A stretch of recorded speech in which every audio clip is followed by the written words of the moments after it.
Smart and legal guidance, download the application now. नमस्कार दोस्तों, आज के हमारे नया लीगल जीके के सेशन के ऊपर आप लोगों का स्वागत है। और जिन लोगों ने मेरा अपना प्रीवियस लेक्चर नहीं देखा है लीगल जीके 25th, तो वो लोग इस सेशन को देखने से पहले अपना legal GK 25th session complete कर लीजिएगा। जब भी आपको ये वाला सेशन जो हमारा लीगल जीके 26th सेशन है जब भी समझ में आएगा। अगर आपने नहीं देखा है तो प्लीज मेरी आप लोगों से रिक्वेस्ट रहेगी कि आप लीगल जीके 25 वाला सेशन जो है जरूर देख लेना, तभी आपको फायदा होगा कि मैंने कहां से कहानी चालू करी थी, कहां पे कहानी रोकी थी, कौन सा केस अब हम आज के सेशन में पढ़ने वाले हैं। तो आज के सेशन में जितनी भी बात हम पढ़ेंगे उसको समझने से पहले कल के सेशन के अंदर जो हमने पढ़ा था उसको थोड़ा सा रिकैप्चुलेट कर लेते हैं, यानी कि रिवाइज कर लेते हैं। उससे पहले आप लोगों को पता रहना चाहिए कि इसकी पीडीएफ जो है आपको मेरी एप्लीकेशन के ऊपर मिलेगी। स्मार्ट एंड लीगल गाइडेंस के नाम से आप गूगल प्ले स्टोर के ऊपर टाइप करोगे, आपको मेरी एप्लीकेशन मिल जाएगी, डाउनलोड करोगे फ्री ऑफ कॉस्ट। आपको डेली लीगल जीके की जो पीडीएफ है पोर्टल पे मिल जाया करेगी। दूसरी बात, जो लोग आईफोन यूजर्स हैं उनको डाउनलोड करना पड़ेगा माई इंस्टीट्यूट, रेड कलर का एक ऐप होगा, आपको ऐप स्टोर पे मिलेगा। उसके बाद आपको ORG कोड मांगा जाएगा, तो ZPOGS अगर आप मेरा कोड यूज करोगे तो माई इंस्टीट्यूट ऐप डाउनलोड करने के बाद में स्मार्ट एंड लीगल गाइडेंस के नाम से आपको मेरी एप्लीकेशन डाउनलोड हो जाएगी। फिर आप फ्री ऑफ कॉस्ट इसकी पीडीएफ अपने आईफोन के अंदर भी देख सकोगे। सिंपल सी बात है। ज्यादा देरी न करते हुए हम बात स्टार्ट करते हैं, जल्दी से हम रिवाइज कर लेते हैं। सबसे पहले हमने कल की क्लास के अंदर क्या पढ़ा था, एक मिनट, 26 नवंबर 1949 को हमारा जो संविधान है वो बनकर तैयार हो गया था और लागू हो गया था 26 जनवरी 1950 को। बनाया किसने था, कॉन्स्टिट्यूएंट असेंबली में बहुत सारे मेंबर्स थे। और फर्स्ट इलेक्शन जो है हमारे देश के अंदर सरकार चुनने के लिए, रूलिंग पार्टी बनने के लिए 17 मार्च 1952 को हुआ था। अब आपके दिमाग में कंफ्यूजन भी आएगी कि सर 26 जनवरी 1950 में संविधान बनकर लागू हो गया था और इसके बाद 1952 को इलेक्शन नहीं हुए थे। तो इतने इस दौरान हमने किसके द्वारा सरकार चलाई गई थी भाई, कॉन्स्टिट्यूएंट असेंबली के द्वारा सरकार चलाई गई थी। ठीक है, याद, जिन्होंने संविधान बनाया था इनको हम केयर टेकर गवर्नमेंट के नाम से जानते भी हैं। अगर आपसे एमसीक्यू में क्वेश्चन आएगा केयर टेकर सरकार कौन थी भाई, तो हम बोलेंगे कॉन्स्टिट्यूएंट असेंबली थी। That's it. फिर यहाँ पे एक लैंड रिफॉर्म्स के बारे में बहुत ज्यादा चर्चा होने लगी जब हमारा संविधान बनकर तैयार होकर लागू हो गया था। फिर इसमें हमने एक land reform, Bihar land reform act एक पास करा गया था जिसमें जमींदारों से लैंड ले रहे थे। फिर यहाँ पे Keshwar Singh versus state of Bihar का केस आया पटना हाईकोर्ट के अंदर कि जज साहब देखो यार, हमारी जमीनें सरकार लिए जा रही है तो गलत है, ऐसे हमारे फंडामेंटल राइट्स का तो वायलेशन है। पटना हाईकोर्ट ने ये बात को माना, हाँ भैया तुम्हारा फंडामेंटल राइट्स का वायलेशन है, चलो जी सरकार के द्वारा जो कानून पास करेगा इसको हटाओ, नल एंड वाइट डिक्लेयर कर दो, खत्म बात हो गई। चलो, इसके बाद फिर एक इंपॉर्टेंट लैंडमार्क केस आया हमारा Shankari Prasad versus union of India 1952 supreme court 5 जजेस बेंच, कॉन्स्टिट्यूशनल बेंच का। इसके अंदर चैलेंज करी गई थी फर्स्ट कॉन्स्टिट्यूशनल अमेंडमेंट। अभी फर्स्ट कॉन्स्टिट्यूशनल अमेंडमेंट के अंदर क्या करा गया था भाई, हमारा 9th शेड्यूल को तैयार करके कॉन्स्टिट्यूशन के अंदर बताया गया था कि ये पॉइंट्स हैं, इसमें सरकार जो है कानून बना सकती है, कुछ भी कर सकती है, कुछ भी खेल बदल कर सकती है, जो सरकार का मन करे वो कर सकती है। अब इस और अगर कोई भी टांग अड़ाने के लिए, कोई चैलेंज करने के लिए आएगा वो भी नहीं कर सकता। अब यहां पे बात आई, क्वेश्चन अराइज आया Shankari Prasad versus union of India के केस में जब फर्स्ट कॉन्स्टिट्यूशनल अमेंडमेंट चैलेंज हुई थी। क्या क्वेश्चन आया कि यार जो संविधान पार्लियामेंट के द्वारा अमेंडमेंट करी जाती है, कॉन्स्टिट्यूशनल अमेंडमेंट करी जाती है, क्या वो फंडामेंटल राइट से ऊपर होगी? मतलब फंडामेंटल राइट किसी का वायलेट हो रहा है तो होने दो, सरकार तो अपनी अमेंडमेंट करके रहेगी, क्या ऐसा करना सही रहेगा या गलत रहेगा? इस चीज को डील करने के लिए आर्टिकल नंबर 13 क्लॉज 2 पिक्चर में आया। आर्टिकल नंबर 13 क्लॉज 2 क्या कहता है कि भाई सरकार जो है ना, कोई भी ऐसा कानून, लॉ, मैंने रेड भी मार्क करा हुआ है, कोई भी ऐसा लॉ नहीं बना सकती है जो किसी भी व्यक्ति के फंडामेंटल राइट्स को वायलेट हो रहे हैं, होते रहे तो हम तो कानून लेकर आएंगे। सरकार ऐसा बिल्कुल भी नहीं कर सकती, सरकार ऐसा कोई भी कानून नहीं बना सकती। अगर सरकार लेकर भी आ रही है ना तो सुप्रीम कोर्ट उस कानून को नल एंड वॉइड डिक्लेयर कर देगा, उसी टाइम डिक्लेयर कर देगा, बात खत्म। जैसे कि इसमें शंकरी प्रसाद ने ये पॉइंट को समझा कि भाई यहां पे ना लॉ वर्ड यूज करा हुआ है और जो हमारी कॉन्स्टिट्यूशनल अमेंडमेंट है वो लॉ तो होती नहीं है। तो वैसे केस में कॉन्स्टिट्यूशनल अमेंडमेंट सरकार कर सकती है, संविधान में खेल बदल कर सकती है, किसी के फंडामेंटल राइट्स वायलेट हो रहे हैं, होने दो भाई, सरकार अपना जो है कॉन्स्टिट्यूशनल अमेंडमेंट कर सकती है। क्यों? क्योंकि वो जो है हमारा आर्टिकल नंबर 13 क्लॉज 2 के अंदर आता ही नहीं है। आर्टिकल 13 क्लॉज 2 में लॉ वर्ड यूज करा है और लॉ के अंदर अमेंडमेंट को हम इंक्लूड नहीं करेंगे। इसलिए सरकार आप जीते, आपको जो करना है वो करो, जो फंडामेंटल राइट वायलेट करने हैं वो करो, बढ़िया, मैं बिल्कुल बढ़िया हिसाब किताब है। ठीक है, इसके बाद फिर Sajjan Singh versus state of Rajasthan 1965 supreme court का केस आया। ये भी 5 जजेस बेंच अपना केस था, मैंने आपको पहले लेक्चर्स में ये बता रखा है। 5 जजेस बेंच ऑफ द कॉन्स्टिट्यूशन, 5 जजेस बेंच जो सुप्रीम कोर्ट की होती है, हम उसको क्या नाम से पुकारते हैं, कॉन्स्टिट्यूशनल बेंच। तो अगर कोई हाई कोर्ट के अंदर 5 जजेस बेंच बैठेगी तो उसको भी हम कॉन्स्टिट्यूशनल बेंच बोलेंगे? बिल्कुल नहीं बोलेंगे, याद रखना। अगर कोई आपको ये बात बोल रहा है ना, डांटना उसे, ठीक है, याद रखना। अब यहाँ पे सज्जन सिंह में वही 17th कॉन्स्टिट्यूशनल अमेंडमेंट एक्ट को चैलेंज करा गया कि भाई यहाँ पे जो है ना सरकार ने 9th शेड्यूल तो बना के तैयार कर दिया था, इंसर्ट कर दिया था फर्स्ट कॉन्स्टिट्यूशनल अमेंडमेंट लाने के बाद में। और उन्होंने क्या करा सरकार ने 17th कॉन्स्टिट्यूशनल अमेंडमेंट के अंदर 44 नए लॉज भी अपने 9th शेड्यूल में डाल दिए कि चलो भैया हमारे को अब इतनी पावर आ गई है कॉन्स्टिट्यूशन में खेल बदल करने की, और कानून डाल देते हैं और हम अपना अमेंडमेंट कर सकेंगे बिल्कुल खुले राज के अंदर, हमें कानून लाने की जरूरत ही नहीं है। अरे भाई संविधान में खेल बदल कर दो ना, काम खत्म हो जाएगा। ठीक है, चलो जी। फिर सज्जन सिंह के केस में स्टेट ऑफ राजस्थान है ना, हाँ स्टेट ऑफ राजस्थान के केस में यहाँ पे इन्होंने जैसा आपने बोला कि भाई जो शंकरी प्रसाद ने बोला था ना, हम भी उन्हीं चीज को फॉलो कर रहे हैं। आर्टिकल नंबर 13 क्लॉज 2 के अंदर ये आता ही नहीं है, तो सरकार जीतती है, सरकार को जो अच्छा लगे वो कर सकती है। फिर इस केस में क्या आया, अगला केस आया, और उसके अंदर हमने क्या चीज पढ़ी थी कि एक जस्टिस से मुधोलकर, वो इकलौते फर्स्ट जज थे जिन्होंने नींव रखी थी, पहली ईंट रखी थी बेसिक स्ट्रक्चर थ्योरी को डेवलप करने के लिए। ठीक है जी। फिर एक हमारा केस आया आईसी गोलकनाथ का। ठीक है, IC Golaknath versus state of Punjab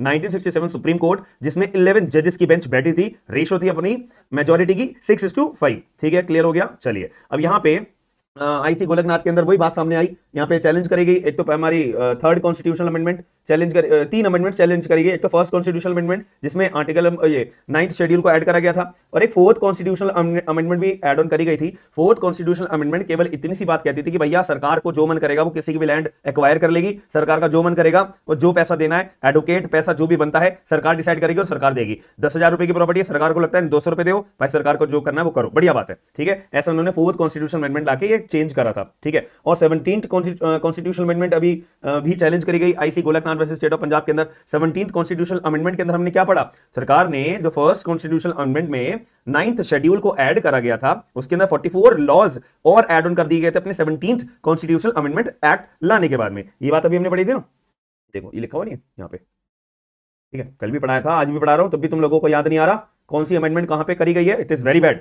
मेरे को आप लाइव नहीं पढ़ रहे हो मेरे से, बट मेरे को अभी तक आपको एनालाइज कर पा रहा हूं आपके मन में क्या चल रहा है कि यार फर्स्ट कॉन्स्टिट्यूशनल अमेंडमेंट में क्या करा गया था, फोर्थ कॉन्स्टिट्यूशनल अमेंडमेंट एक्ट में क्या करा गया था, 17th कॉन्स्टिट्यूशनल अमेंडमेंट एक्ट में क्या करा गया था। ये क्वेश्चन मार्क अपने दिमाग से निकाल दो। एक बार समझ नहीं आ रहा दोबारा पढ़ लो, तिबारा पढ़ लो, 4 बार पढ़ो। ठीक है, जितनी बार पढ़ोगे उतनी बार याद रहेगा। ठीक है, तुम लोग भूल रहे हो।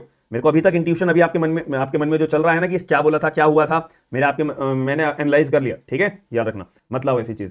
फिर इसके बाद पार्लियामेंट ने बोला, पार्लियामेंट के सुप्रीम कोर्ट के केस में IC Golaknath versus state of Punjab के केस में पिक्चर सामने आई। अब क्या हुआ, अब इस केस में जो IC Golaknath versus state of Punjab ने क्या बोला, भाई देखो आर्टिकल नंबर 13 के क्लॉज नंबर 2 में जो लॉ शब्द यूज करा हुआ है ना, उस लॉ के अंदर कानून भी आता है और अमेंडमेंट भी आती है। अगर पार्लियामेंट के द्वारा कोई भी कॉन्स्टिट्यूशनल अमेंडमेंट करी जा रही है ना, तो वो भी एक तरह का लॉ है। तो लॉ मतलब कि आर्टिकल नंबर 13 क्लॉज 2 का वायलेशन नहीं होगा। तो सरकार अगर कोई भी कॉन्स्टिट्यूशनल अमेंडमेंट लेकर आती है जो कि फंडामेंटल राइट्स जिसमें वायलेट हो रहे हैं, तो सरकार ऐसा नहीं कर सकती। उसी टाइम उस कॉन्स्टिट्यूशनल अमेंडमेंट को नल एंड वाइड डिक्लेयर कर दिया जाएगा, याद रखना। तो यहां पे IC Golaknath versus state of Punjab में क्लियर शब्दों में दूध का दूध पानी का पानी ये बोलकर खत्म कर दिया बात। ठीक है, चलो जी।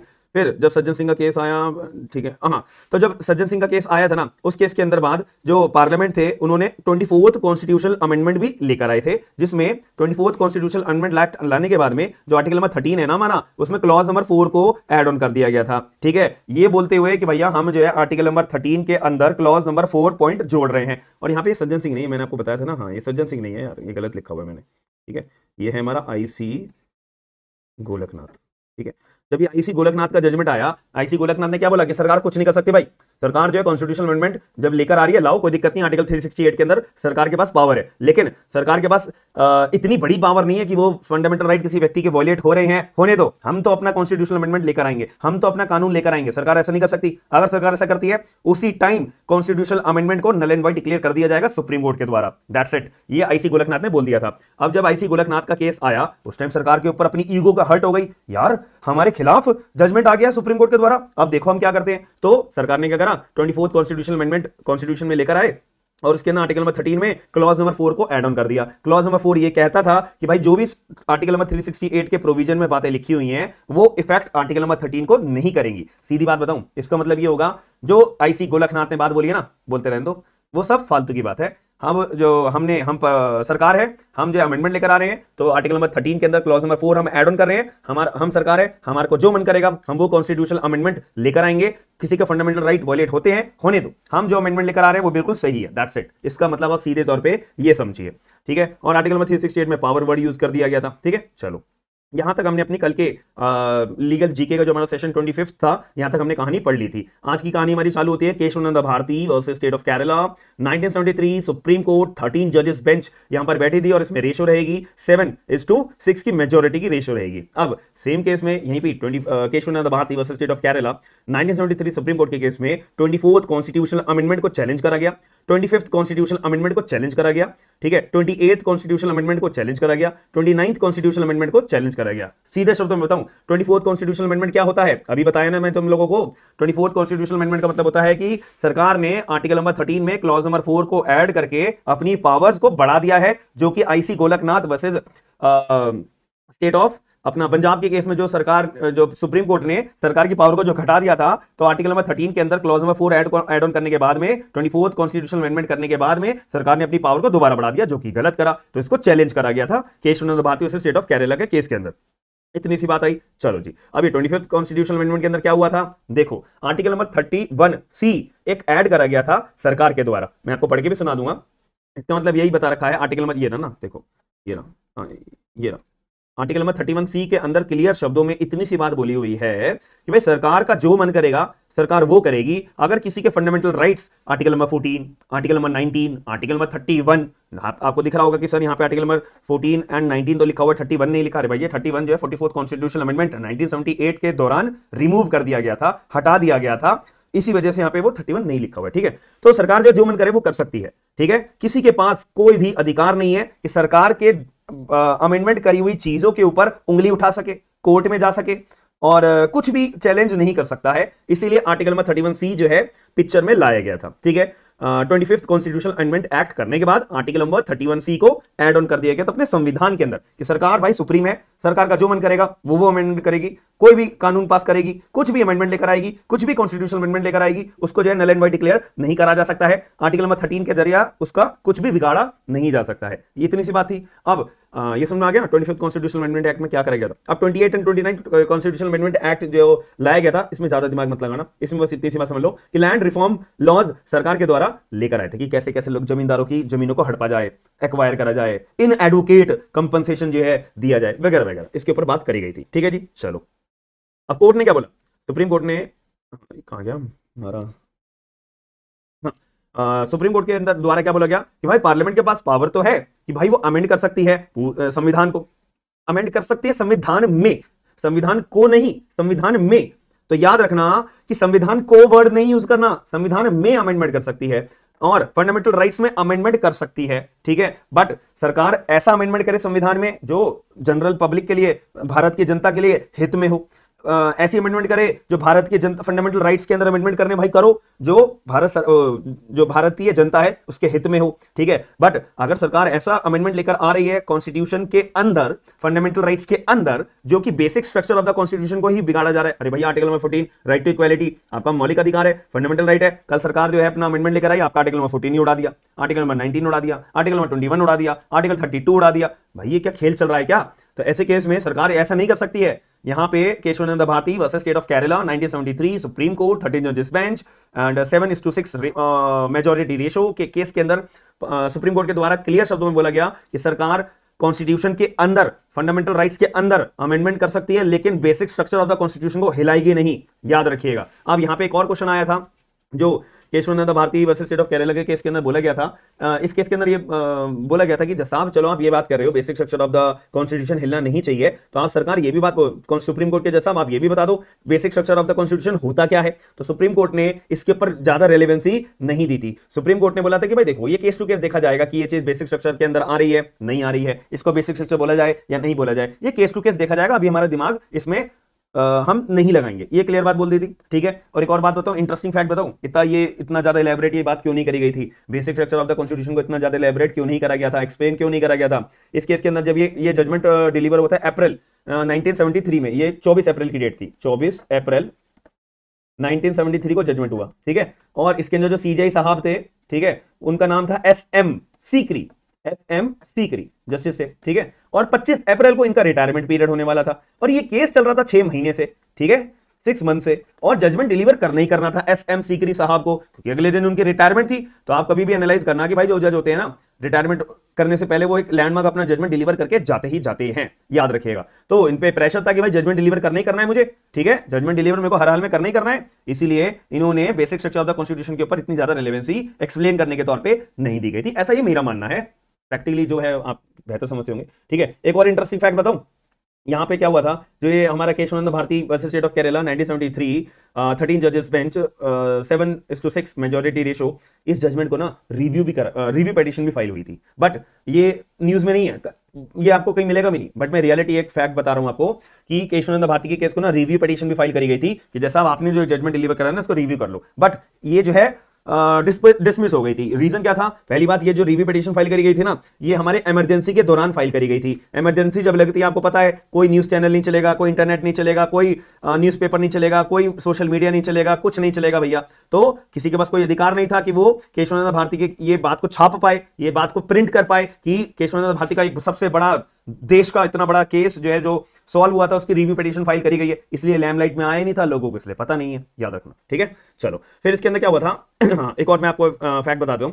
Article number article number 31C add कब करा गया था हमारे कॉन्स्टिट्यूशन के अंदर, अभी मैंने आपको बताया ना कि आर्टिकल नंबर 31 जो सी है वो हमारा 24th अमेंडमेंट के अंदर ऐड ऑन कर दिया गया था। हमने कहां पढ़ा ये चीज, हाँ भी हमने पढ़ी है ना, केशवानंद भारती के केस में तो पढ़ी है, ठीक है। तो ये हमारा आर्टिकल नंबर 31C जो है ये 25th कॉन्स्टिट्यूशनल अमेंडमेंट के अंदर ऐड कर दिया गया था, ठीक है। 25th कॉन्स्टिट्यूशनल अमेंडमेंट एक्ट के अंदर ये ऐड ऑन कर दिया गया था, देखो 24 तक आ गए, हाँ ये देखो ये तो रहा यार, ठीक है। 25th कॉन्स्टिट्यूशनल अमेंडमेंट एक्ट के अंदर ये आर्टिकल नंबर 31C हमने जो हमने नहीं, सरकार ने ये ऐड कर दिया था।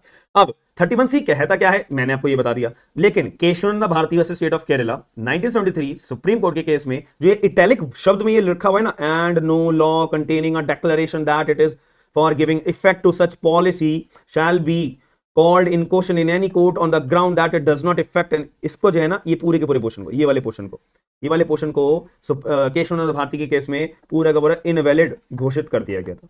इस पूरे के पूरे पार्ट को इनवैलिड घोषित कर, ये ऊपर वाला है ना, ये वाला पार्ट है, ये तो सही है, ये ऊपर वाला पार्ट तो सही है, लेकिन जो इटैलिक पार्ट है, इटैलिक पार्ट को डिलीट मतलब हटा दिया गया था, ये क्लियर शब्दों में आप समझ लीजिए।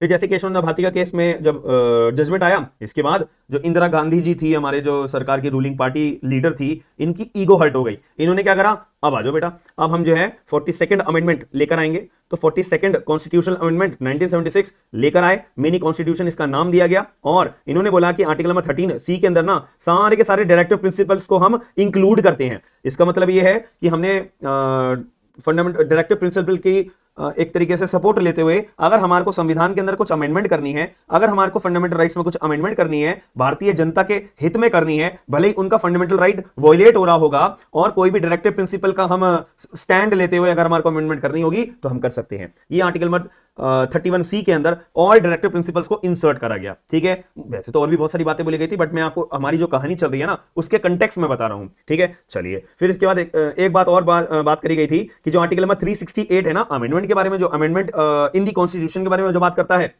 ठीक है, तो आर्टिकल नंबर 368 में क्लॉज नंबर 4 को ऐड कर दिया गया, क्लॉज नंबर 5 को ऐड कर दिया गया। इसका मतलब क्या है, रीड कर लेते हैं भाई, ठीक है। क्लॉज नंबर 4 एंड 5 है, मैंने 3 एंड 4 लगा दिया, कोई बात नहीं, ठीक है। तो 4 को पढ़ लो, 5 तो कुछ भी नहीं है।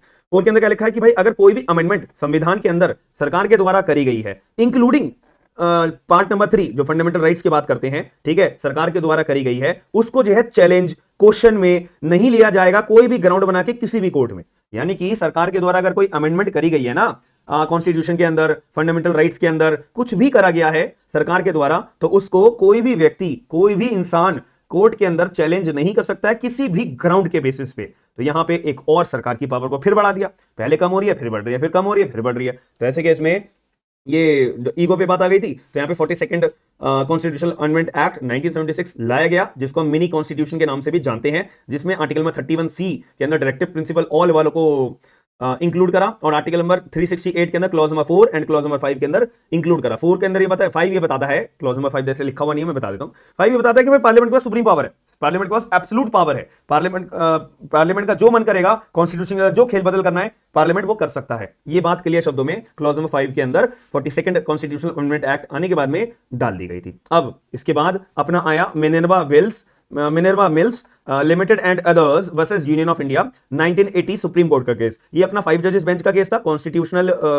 बेंच का केस था। अब इस केस के अंदर क्या बोला गया कि जो आर्टिकल नंबर 368 के अंदर जो सरकार ने 42nd कॉन्स्टिट्यूशनल अमेंडमेंट एक्ट 1976 के अंदर क्लॉज नंबर 4 को ऐड करा है, क्लॉज नंबर 5 को ऐड करा है, उसको निकाल के फेंको, फाड़ के फेंको, इट इज इनवैलिड। ठीक है, क्यों? क्योंकि भाई जुडिशियल रिव्यू नाम की एक ना चीज होती है, यानी कि जज साहब का अपना दिमाग लगाया जाएगा, जज साहब को भी अपना दिमाग लगाने का अधिकार पूरा दिया जाएगा कि जो सरकार के द्वारा अमेंडमेंट करी जा रही है, जो भी सरकार के द्वारा फंडामेंटल राइट्स के अंदर खेल बदल करा जा रहा है, कॉन्स्टिट्यूशन के अंदर खेल बदल करा जा रहा है, तो क्या सरकार कोर्ट को तुम अपना जुडिशियल रिव्यू, जुडिशियल माइंड लगवाने से भी रोक रहे हो? तो गलत होगा। क्यों? Judicial review is also a basic structure of the Indian constitution. तो सरकार, आप जो अपनी 42nd कॉन्स्टिट्यूशनल अमेंडमेंट एक्ट लाने के बाद में जो अपने अमेंडमेंट लाए हो ना, वो एक तरह से बेसिक स्ट्रक्चर को हिला रही है, जो कि IC Golaknath versus state of Punjab के केस में क्लियर शब्दों में बोल दिया था कि सरकार अमेंडमेंट ला सकती है, लॉ ला सकती है, कुछ भी ला सकती है, कॉन्स्टिट्यूशन में चेंज कर सकती है, फंडामेंटल राइट्स में चेंज कर सकते हैं, लेकिन बेसिक स्ट्रक्चर को हिलाना नहीं है। अब Minerva mills limited and others versus union of India के द्वारा ये क्लियर बोल दिया गया था कि जो judicial review is also a basic structure of the Indian constitution, so it is invalid, that's it. And article number 13(1)(c) के अंदर जो ये ऑल डायरेक्टिव प्रिंसिपल को डाला गया था ना, इसको भी इनवैलिड डिक्लेयर कर दिया। ठीक है, Minerva mills and others versus union of India 1980 supreme court के केस के अंदर। आई होप आपको आज के सेशन के अंदर जो मैंने कहानी बताई है, देखो कहानी क्या बताई है, पहले मैंने केशवनंद भारती का केस बताया, केशवनंद भारती के केस के अंदर क्या क्या हमने बात पढ़ी कि एक जो है सरकार के कोर्ट के अंदर चैलेंज करा गया 24 कॉन्स्टिट्यूशनल अमेंडमेंट एक्ट, 25th, 28, 29, 24 हमने पढ़ा हुआ था। ठीक है, 44 लॉज वाला, 25th के अंदर आर्टिकल 31C को ऐड कर दिया गया था, 28, 29 में लैंड रिफॉर्म लॉज के बारे में चैलेंज करा गया। कोर्ट ने बोला भाई गलत बात है, ये तो सरकार ऐसा नहीं कर सकती, सरकार जो है चेंज कर सकती है, अमेंडमेंट कर सकती है, कॉन्स्टिट्यूशन में कर सकती है, फंडामेंटल राइट्स में कर सकती है, लेकिन बेसिक स्ट्रक्चर हिलाएगी नहीं, बात खत्म हो जाती है। फिर जो आर्टिकल में 31C था, उसको केशवनंद भारती के केस में जो बोला सुप्रीम कोर्ट के जज साहब ने बोला जो इटैलिक पार्ट है ना भाई, ये बेसिक स्ट्रक्चर को हिला रहा है, ऐसा मत करो। तो सरकार, तुमने जो 31C के अंदर अमेंडमेंट लाए हो, उसमें जो इटैलिक पार्ट है उसको हम उड़ा रहे हैं, उसको हम इनवैलिड डिक्लेयर कर रहे हैं। ठीक है, इतनी बात आई। फिर जब केशवनंद भारती का केस आया, 42nd अमेंडमेंट आई 1976 के अंदर, उसमें मेजरली 31C के अंदर ऑल डायरेक्टिव प्रिंसिपल को डाला और आर्टिकल नंबर 368 के क्लॉज नंबर 4 एंड 5 ऐड करा। फिर इसके बाद अपना मिनर्वा मिल्स का केस आया, मिनर्वा मिल्स ने बोल दिया कि article number 368 clause number 4 and clause number 5 जो सरकार तुम लेकर आए हो ना अमेंडमेंट करके 42nd कॉन्स्टिट्यूशनल अमेंडमेंट एक्ट 1976 के अंदर, उसको खत्म करो, उसको इनवैलिड डिक्लेयर कर दिया, दैट्स इट।